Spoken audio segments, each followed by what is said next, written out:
नमस्कार। खबरों के इस बुलेटिन में तुहाडा स्वागत है। मैं रमाशंकर। पहला पेश ने चोणवीं खबरां। प्रधानमंत्री नरेंद्र मोदी अज अपने संसदीय खेत्र वाराणसी का दौरा कर रहे हैं।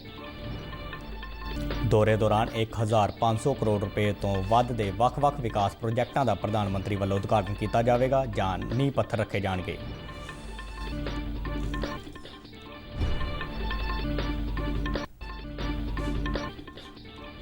कौमी टीकाकरण मुहिम तहत देश में कोविड वैक्सीनेशन का कुल अंकड़ा रिकॉर्ड 39 करोड़ तो पार होया।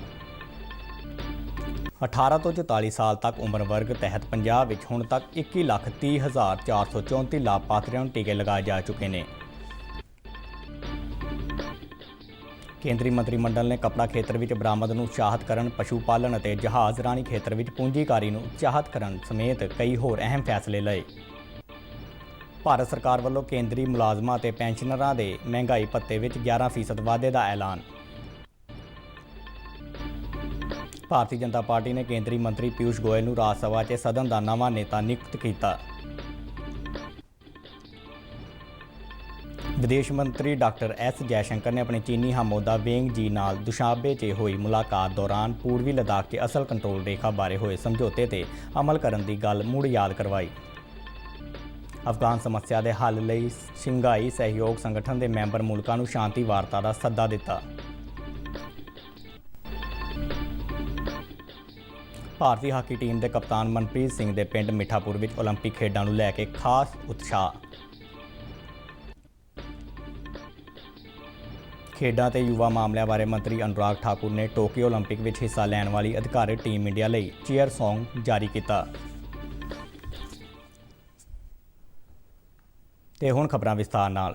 प्रधानमंत्री नरेंद्र मोदी अज अपने संसदीय खेत्र वाराणसी का दौरा करनगे, जिथे उन्हां वल्लों 1500 करोड़ रुपए तो वध के ਵੱਖ-ਵੱਖ विकास प्रोजेक्टों का उद्घाटन किया जाएगा जां नींह पत्थर रखे जाएंगे। वाराणसी दौरे दौरान बनारस हिंदू यूनीवर्सिटी में 100 बिस्तरियां वाले एक MCH विंग, गदोरिया में एक बहुमंजिली पार्किंग कंपलैक्स, गंगा में सैलानियों लिए रो किश्ती सेवा और वाराणसी गाजीपुर शाह मार्ग से 3 सड़कों वाले एक फ्लाईओवर ब्रिज का उद्घाटन करेंगे। प्रधानमंत्री इस तो इलावा तकरीबन 839 करोड़ रुपए की लागत वालियां वक्खो वखरियां योजनावां ते होर लोक निर्माण कार्यां दा नींह पत्थर भी रखणगे, जिन्हां विच केंद्रीय पैट्रोकैमीकल्स इंजीनियरिंग और तकनीकी संस्थान यानी सीपैट का कौशल विकास तकनीकी सहयोग केंद्र, जल जीवन मिशन तहत 143 पेंडू प्रोजेक्टां सने करखी यायो विच अंब और सब्जियां का एकीकृत पार्क भी शामिल है। प्रधानमंत्री मोदी वालों जापान के सहयोग नाल बनाए गए रुद्राक्ष केंद्र का भी उद्घाटन किया जाएगा। मगरों वो बनारस हिंदू यूनीवर्सिटी से जच्चा बच्चा सेहत विंग का निरीक्षण भी करेंगे। प्रधानमंत्री कोविड नाल नजिठण दी तैयारियां की समीक्षा लई अधिकारियों और डॉक्टरी माहरां नाल भी चर्चा करेंगे।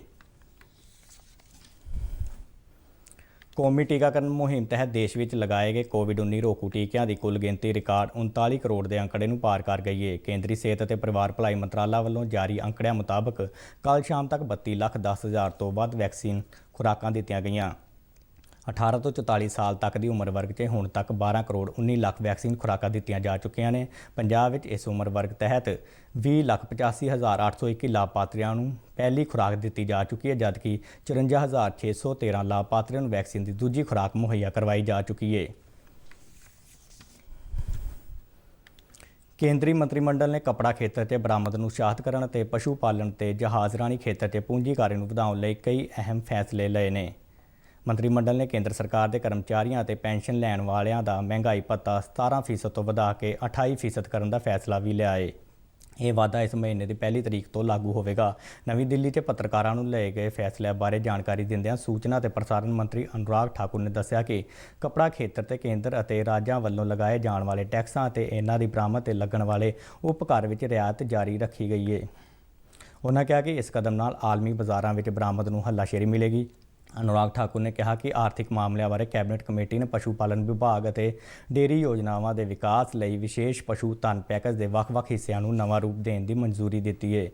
अजिहा होने नाल इस खेत्र में 54,000 करोड़ रुपए तो वध के पूंजी निवेश का लाभ मिल सकेगा। उन्होंने दस्सिया कि मंत्रिमंडल ने कौमी आयुष मिशन को इस साल जनवरी तो मार्च 2026 तक जारी रखने की मंजूरी दी है।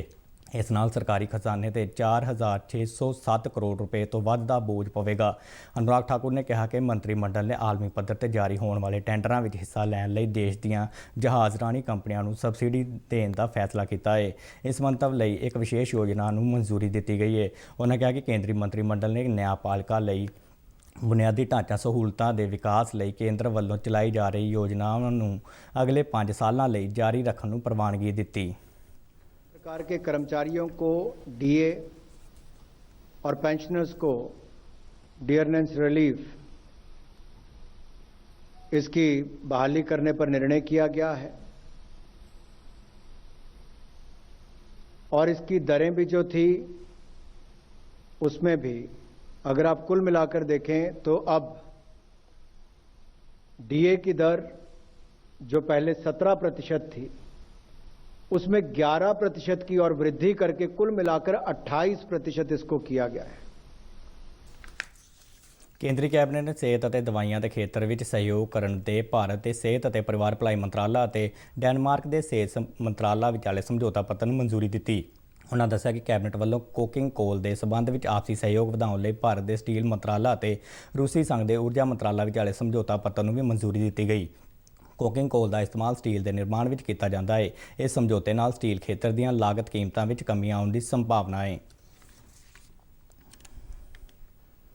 ਕੇਂਦਰੀ ਮੰਤਰੀ ਪਿਊਸ਼ ਗੋਇਲ ਨੂੰ ਭਾਰਤੀ ਜਨਤਾ ਪਾਰਟੀ ਨੇ ਰਾਜ ਸਭਾ ਵਿੱਚ ਸਦਨ ਦਾ ਨਵਾਂ ਨੇਤਾ ਨਿਯੁਕਤ ਕੀਤਾ ਹੈ।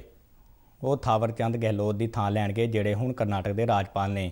ਕੇਂਦਰੀ ਮੰਤਰੀ ਨਿਤਿਨ ਗਡਕਰੀ ਅਤੇ ਬੀਜੇਪੀ ਦੇ ਜਨਰਲ ਸਕੱਤਰ BL ਸੰਤੋਸ਼ ਨੇ ਗੋਇਲ ਨੂੰ ਸਦਨ ਦਾ ਨੇਤਾ ਬਣਾਏ ਜਾਣ ਤੇ ਵਧਾਈ ਦਿੱਤੀ।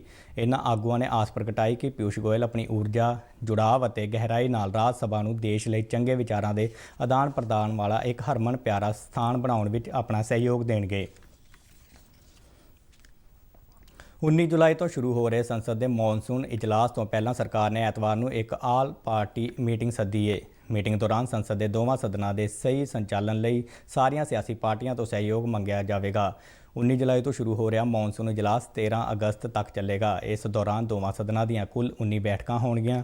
ਲੋਕ ਸਭਾ ਸਪੀਕਰ ਓਮ ਬਿਰਲਾ ਨੇ ਸਦਨ 'ਚ ਵੱਖ-ਵੱਖ ਪਾਰਟੀਆਂ ਦੇ ਆਗੂਆਂ ਦੀ ਇਸੇ ਦਿਨ ਮੀਟਿੰਗ ਸੱਦੀ ਹੈ, ਜਦਕਿ ਰਾਜ ਸਭਾ ਚੇਅਰਮੈਨ M ਵੈਂਕਈਆ ਨਾਇਡੂ ਨੇ ਸਦਨ 'ਚ ਵੱਖ-ਵੱਖ ਪਾਰਟੀਆਂ ਦੇ ਨੇਤਾਵਾਂ ਦੀ ਮੀਟਿੰਗ ਇਸ ਮਹੀਨੇ ਦੀ 17 ਤਰੀਕ ਨੂੰ ਸੱਦੀ ਹੈ।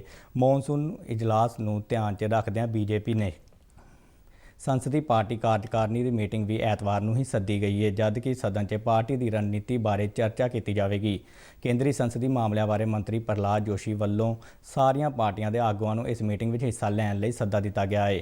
ਮੀਟਿੰਗ ਵਿੱਚ ਸੱਤਾਧਾਰੀ ਪਾਰਟੀ ਵਿਰੋਧੀ ਪਾਰਟੀਆਂ ਤੋਂ ਮੌਨਸੂਨ ਇਜਲਾਸ ਨੂੰ ਸੁਚੱਜੇ ਢੰਗ ਨਾਲ ਚਲਾਉਣ ਲਈ ਉਹਨਾਂ ਦੇ ਸਹਿਯੋਗ ਦੀ ਮੰਗ ਕਰੇਗਾ, ਜਦਕਿ ਵਿਰੋਧੀ ਪਾਰਟੀਆਂ ਵੱਖ-ਵੱਖ ਮੁੱਦਿਆਂ ਤੇ ਸਰਕਾਰ ਨੂੰ ਘੇਰਨ ਦੀ ਤਿਆਰੀ 'ਚ ਜੁਟੀਆਂ ਹੋਈਆਂ ਨੇ।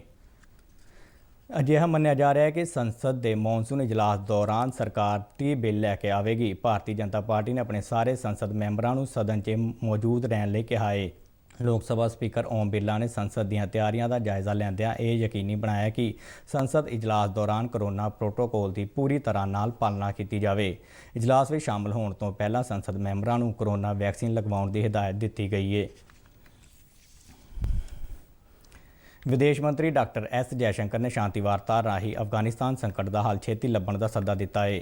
ਡਾਕਟਰ ਜੈਸ਼ੰਕਰ ਤਜਾਕਿਸਤਾਨ ਦੀ ਰਾਜਧਾਨੀ ਦੁਸ਼ਾਬੇ ਵਿੱਚ ਸ਼ੰਘਾਈ ਸਹਿਯੋਗ ਸੰਗਠਨ ਦੇ ਸੰਪਰਕ ਸਮੂਹ ਦੀ ਮੀਟਿੰਗ ਵਿੱਚ ਬੋਲ ਰਹੇ ਸਨ। ਉਹਨਾਂ ਕਿਹਾ ਕਿ ਸ਼ਾਂਤੀ ਵਾਰਤਾ ਨਾਲ ਅਜਿਹਾ ਹੱਲ ਕੱਢਿਆ ਜਾਣਾ ਚਾਹੀਦਾ ਹੈ ਜਿਹੜਾ ਦੋਹਾਂ ਗੱਲਬਾਤ, ਇਸਤਾਂਬੁਲ ਪ੍ਰਤੀਕਿਰਿਆ ਅਤੇ ਮਾਸਕੋ ਫਾਰਵਰਡ ਦੇ ਅਨੁਸਾਰ ਹੋਵੇ। ਉਹਨਾਂ ਕਿਹਾ ਕਿ ਅਫਗਾਨਿਸਤਾਨ ਦੀ ਜਨਤਾ ਦੇ ਨਾਲ-ਨਾਲ ਪੂਰੀ ਦੁਨੀਆ ਅਫਗਾਨਿਸਤਾਨ ਨੂੰ ਇੱਕ ਆਜ਼ਾਦ, ਇਕਜੁੱਟ, ਸ਼ਾਂਤੀ ਦੀ ਇੱਛਾ ਰੱਖਣ ਵਾਲਾ ਅਤੇ ਖੁਸ਼ਹਾਲ ਦੇਸ਼ ਵਜੋਂ ਦੇਖਣਾ ਚਾਹੁੰਦੀ ਹੈ। ਡਾਕਟਰ ਜੈਸ਼ੰਕਰ ਨੇ ਕਿਹਾ ਕਿ ਸਭਨਾਂ ਦੀ ਇਹ ਇੱਛਾ ਹੈ ਕਿ ਅਫਗਾਨਿਸਤਾਨ ਵਿੱਚ ਹਿੰਸਾ ਅਤੇ ਅੱਤਵਾਦ ਦੀਆਂ ਘਟਨਾਵਾਂ ਰੁਕ ਜਾਣ।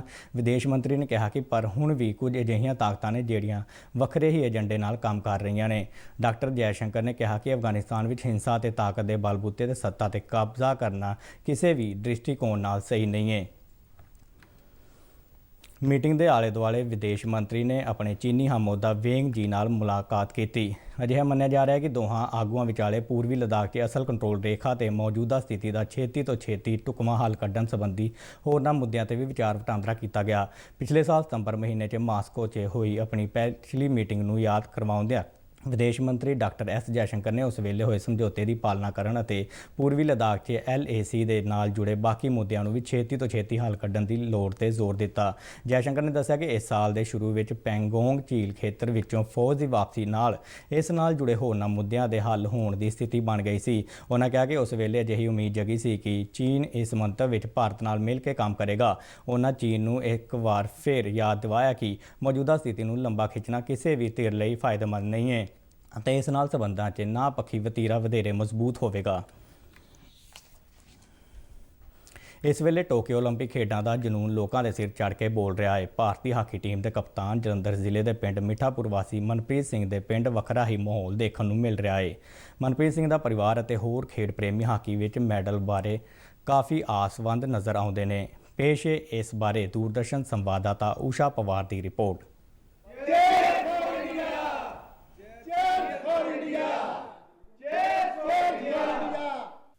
ਟੋਕੀਓ ਓਲੰਪਿਕਸ ਖੇਡਾਂ ਸ਼ੁਰੂ ਹੋਣ ਵਿੱਚ ਕੁਝ ਹੀ ਸਮਾਂ ਬਚਿਆ ਹੈ ਅਤੇ ਇਸ ਸਮੇਂ ਹਾਕੀ ਦੀ ਨਰਸਰੀ ਅਖਵਾਈ ਜਾਂਦੇ ਜਲੰਧਰ ਜ਼ਿਲ੍ਹੇ ਦੇ ਪਿੰਡ ਮਿੱਠਾਪੁਰ ਦਾ ਕੁਝ ਅਜਿਹਾ ਹੀ ਮਾਹੌਲ ਹੈ। ਮਿੱਠਾਪੁਰ ਨੇ ਭਾਰਤੀ ਹਾਕੀ ਨੂੰ ਕਈ ਖਿਡਾਰੀ ਦਿੱਤੇ। ਭਾਰਤੀ ਹਾਕੀ ਟੀਮ ਦੇ ਕਪਤਾਨ ਮਨਪ੍ਰੀਤ ਸਿੰਘ ਦੇ ਪਿੰਡ ਮਿੱਠਾਪੁਰ ਵਿੱਚ ਓਲੰਪਿਕਸ ਨੂੰ ਲੈ ਕੇ ਵੱਖਰਾ ਹੀ ਜੋਸ਼ ਵੇਖਣ ਨੂੰ ਮਿਲ ਰਿਹਾ ਹੈ। ਇਸ ਵਾਰ ਹਾਕੀ ਓਲੰਪਿਕਸ ਲਈ ਜਾ ਰਹੀ 19 ਮੈਂਬਰੀ ਭਾਰਤੀ ਟੀਮ ਵਿੱਚ 11 ਖਿਡਾਰੀ ਪੰਜਾਬ ਨਾਲ ਸੰਬੰਧ ਰੱਖਦੇ ਨੇ ਅਤੇ ਇਹਨਾਂ ਵਿੱਚੋਂ 3 ਖਿਡਾਰੀ ਮਿੱਠਾਪੁਰ ਦੇ ਨੇ। ਇੱਥੋਂ ਦੇ ਨਿਵਾਸੀਆਂ ਲਈ ਹਾਕੀ ਇੱਕ ਜਨੂੰਨ ਹੈ। ਬੀਤੇ ਦਿਨ ਪ੍ਰਧਾਨ ਮੰਤਰੀ ਨਰਿੰਦਰ ਮੋਦੀ ਵੱਲੋਂ ਓਲੰਪਿਕਸ ਖੇਡਾਂ ਲਈ ਜਾ ਰਹੇ ਭਾਰਤੀ ਖਿਡਾਰੀਆਂ ਦੀ ਹੌਸਲਾ ਅਫਜ਼ਾਈ ਲਈ ਵਰਚੁਅਲ ਗੱਲਬਾਤ ਨੇ ਖਿਡਾਰੀਆਂ ਅਤੇ ਉਹਨਾਂ ਦੇ ਪਰਿਵਾਰਾਂ ਦੇ ਜੋਸ਼ ਨੂੰ 7ਵੇਂ ਅਸਮਾਨ ਤੇ ਪਹੁੰਚਾ ਦਿੱਤਾ। ਮਿੱਠਾਪੁਰ ਤੋਂ ਪ੍ਰਧਾਨ ਮੰਤਰੀ ਨਰਿੰਦਰ ਮੋਦੀ ਨਾਲ ਜੁੜੇ ਮਨਪ੍ਰੀਤ ਸਿੰਘ ਦੀ ਮਾਤਾ ਮਨਜੀਤ ਕੌਰ ਦਾ ਕਹਿਣਾ ਹੈ ਕਿ ਇੱਕ ਪ੍ਰਧਾਨ ਮੰਤਰੀ ਵੱਲੋਂ ਖਿਡਾਰੀਆਂ ਅਤੇ ਉਹਨਾਂ ਦੇ ਪਰਿਵਾਰਾਂ ਨਾਲ ਗੱਲਬਾਤ ਕਰਨ ਨਾਲ ਖਿਡਾਰੀਆਂ ਦਾ ਹੌਸਲਾ ਹੋਰ ਵਧਿਆ ਹੈ। बहुत बढ़िया लगा कि प्रधानमंत्री साहब ਨਾਲ हमारी गलबात हुई है। हमें बहुत खुशी हुई कि सारे बच्चे इंडिया ਦੀ ਟੀਮ ਦੇ ਵਿੱਚ ਓਲੰਪੀਅਨ ਖੇਡਣ ਚੱਲੇ ਆ ਤੇ ਸਾਡੀ ਇਹੀ ਉਹਨਾਂ ਨੂੰ ਗੋਡ ਬਲੈਸ ਆ ਵੀ ਜਿੱਤ ਕੇ ਆਉਣ, 골ਡ ਮੈਡਲ ਲੈ ਕੇ ਆਉਣ ਤੇ ਸਾਡੇ ਪਿੰਡ ਦਾ ਔਰ ਇੰਡੀਆ ਦਾ ਨਾਂ ਚਮਕਾਉਣ। ਇਸੇ ਤਰ੍ਹਾਂ ਮਨਪ੍ਰੀਤ ਸਿੰਘ ਦੇ ਰਿਸ਼ਤੇਦਾਰ ਦਵਿੰਦਰ ਸਿੰਘ ਵੀ ਭਾਰਤੀ ਹਾਕੀ ਟੀਮ ਦੇ ਉਤਸ਼ਾਹ ਅਤੇ ਮਿਹਨਤ ਤੋਂ ਕਾਫੀ ਖੁਸ਼ ਨੇ ਅਤੇ ਉਹਨਾਂ ਨੂੰ ਲੱਗਦਾ ਹੈ ਕਿ ਇਸ ਵਾਰ ਭਾਰਤੀ ਹਾਕੀ ਟੀਮ ਓਲੰਪਿਕਸ ਖੇਡਾਂ ਵਿੱਚ ਮੈਡਲ ਜ਼ਰੂਰ ਜਿੱਤੇਗੀ। खास करके जो मनप्रीत है जिसका कैप्टन है इंडिया टीम का, ये शुरू से ही बहुत एग्रेसिव रहा है हॉकी के लिए और जिस पाए नीचे से लेकर ऊपर तक जहाँ भी जूझता रहा है हॉकी के लिए और जब नीचे से ऊपर गया है, ऊपर से ऊपर गया है, इसकी एग्रेसिवता बढ़ती गई है। तो अब मेडल तो पक्का लेके आएंगे, इसके लिए श्योर हैं। बाकी दुआएं हमारी साथ हैं, पूरी टीम के साथ हैं, बस टीम जोर लगा खेले। ਅੰਤਰਰਾਸ਼ਟਰੀ ਹਾਕੀ ਅੰਪਾਇਰ ਗੁਰਿੰਦਰ ਸਿੰਘ ਸੰਘਾ ਨੇ ਕਿਹਾ ਕਿ ਸਮੁੱਚੇ ਦੇਸ਼ ਦੀਆਂ ਦੁਆਵਾਂ ਖਿਡਾਰੀਆਂ ਦੇ ਨਾਲ ਨੇ ਅਤੇ ਭਾਰਤੀ ਖਿਡਾਰੀ ਓਲੰਪਿਕਸ ਖੇਡਾਂ ਵਿੱਚ ਵਧੀਆ ਪ੍ਰਦਰਸ਼ਨ ਕਰਕੇ ਦੇਸ਼ ਦਾ ਨਾਂ ਰੌਸ਼ਨ ਕਰਨਗੇ। ਉਹਨਾਂ ਇਸ ਗੱਲ ਦੀ ਖੁਸ਼ੀ ਜ਼ਾਹਰ ਕੀਤੀ ਕਿ 25 ਸਾਲ ਪਹਿਲਾਂ ਇਸੇ ਹੀ ਪਿੰਡ ਦੇ ਭਾਰਤੀ ਹਾਕੀ ਟੀਮ ਦੇ ਕਪਤਾਨ ਪ੍ਰਗਟ ਸਿੰਘ ਨੇ ਓਲੰਪਿਕਸ ਖੇਡਾਂ ਵਿੱਚ ਝੰਡਾ ਬਰਦਾਰ ਦੀ ਭੂਮਿਕਾ ਨਿਭਾਈ ਸੀ ਅਤੇ ਹੁਣ ਮਨਪ੍ਰੀਤ ਸਿੰਘ ਭਾਰਤੀ ਦਲ ਦੇ ਝੰਡਾ ਬਰਦਾਰ ਹੋਣਗੇ। मुझे बहुत खुशी होती है सबसे पहले तो कि हमारे 3 लड़के मनप्रीत, वरुण और मनदीप 3 खिलाड़ी हमारे मिठापुर के भारतीय टीम की नुमाइंदगी कर रहे हैं ओलंपिक्स में और उससे बड़ी खुशी ये है कि कप्तानी भारतीय टीम की मिठापुर के पास है और भारत के फ्लैग बीरर जो ओपनिंग सेरेमनी है मैरी कॉम के साथ मनप्रीत हैं और ये 25 साल बाद दोबारा ये चीज़ मिठापुर में आई है क्योंकि 1996 की एटलांटा ओलंपिक्स में सरदार प्रगट सिंह जी ने ये फ्लैग बीरर थे और कप्तान थे और अब मनप्रीत की अगुवाई में टीम जा रही है और हम ये कामना करते हैं कि जैसे टीम पिछले 2-3 साल से परफॉर्म कर रही है तो हमें पूरी आश्वासन है और पूरी आशा है कि टीम जो 1980 के बाद इंडिया का मेडल नहीं आया था वो इस बार मेडल लेके ही वापस आएंगे। ਕੈਮਰਾਮੈਨ ਰੂਪਲਾਲ ਦੇ ਨਾਲ ਊਸ਼ਾ ਪਵਾਰ, ਦੂਰਦਰਸ਼ਨ ਸਮਾਚਾਰ, ਮਿੱਠਾਪੁਰ, ਜਲੰਧਰ। ਖੇਡਾਂ ਅਤੇ ਯੁਵਾ ਮਾਮਲਿਆਂ ਬਾਰੇ ਮੰਤਰੀ ਅਨੁਰਾਗ ਠਾਕੁਰ ਨੇ ਟੋਕੀਓ ਓਲੰਪਿਕ ਦੀ ਅਧਿਕਾਰਿਤ ਟੀਮ ਇੰਡੀਆ ਲਈ ਚੀਅਰ ਸੌਂਗ ਜਾਰੀ ਕੀਤਾ। ਇਸ ਮੌਕੇ ਉਹਨਾਂ ਲੋਕਾਂ ਨੂੰ ਅਪੀਲ ਕੀਤੀ ਕਿ ਉਹ ਇਕਜੁੱਟ ਹੋ ਕੇ ਭਾਰਤੀ ਖਿਡਾਰੀਆਂ ਦੀ ਹੱਲਾਸ਼ੇਰੀ ਕਰਨ। ਅਨੁਰਾਗ ਠਾਕੁਰ ਨੇ ਲੋਕਾਂ ਨੂੰ ਅਪੀਲ ਕੀਤੀ ਕਿ ਉਹ ਇਸ ਗੀਤ ਨੂੰ ਵੱਧ ਤੋਂ ਵੱਧ ਸੁਣਨ, ਸ਼ੇਅਰ ਕਰਨ ਅਤੇ ਭਾਰਤੀ ਖਿਡਾਰੀਆਂ ਨੂੰ ਚੀਅਰ ਕਰਨ। ਖੇਡ ਮੰਤਰੀ ਨੇ ਇਸ ਗੀਤ ਨੂੰ ਸੰਗੀਤਬੱਧ ਕਰਨ ਲਈ AR ਰਹਿਮਾਨ ਅਤੇ ਅਨੰਨਿਆ ਦਾ ਧੰਨਵਾਦ ਕੀਤਾ ਹੈ। ਉਹਨਾਂ ਕਿਹਾ ਕਿ ਇਹ ਗੀਤ ਖਿਡਾਰੀਆਂ ਦਾ ਹੌਸਲਾ ਵਧਾਏਗਾ। ਖਬਰਾਂ ਦੇ ਬੁਲਟਨ ਸਾਡੇ ਦਰਸ਼ਕ RNU DDK ਜਲੰਧਰ ਦੇ YouTube ਚੈਨਲ, Facebook ਅਤੇ Twitter ਹੈਂਡਲ ਤੇ ਪੇਜ ਤੇ ਵੀ ਦੇਖ ਸਕਦੇ ਨੇ। ਇਸ ਦੇ ਨਾਲ ਹੀ ਖਬਰਾਂ ਦਾ ਇਹ ਬੁਲਟਨ ਖਤਮ ਹੋਇਆ। ਨਮਸਕਾਰ।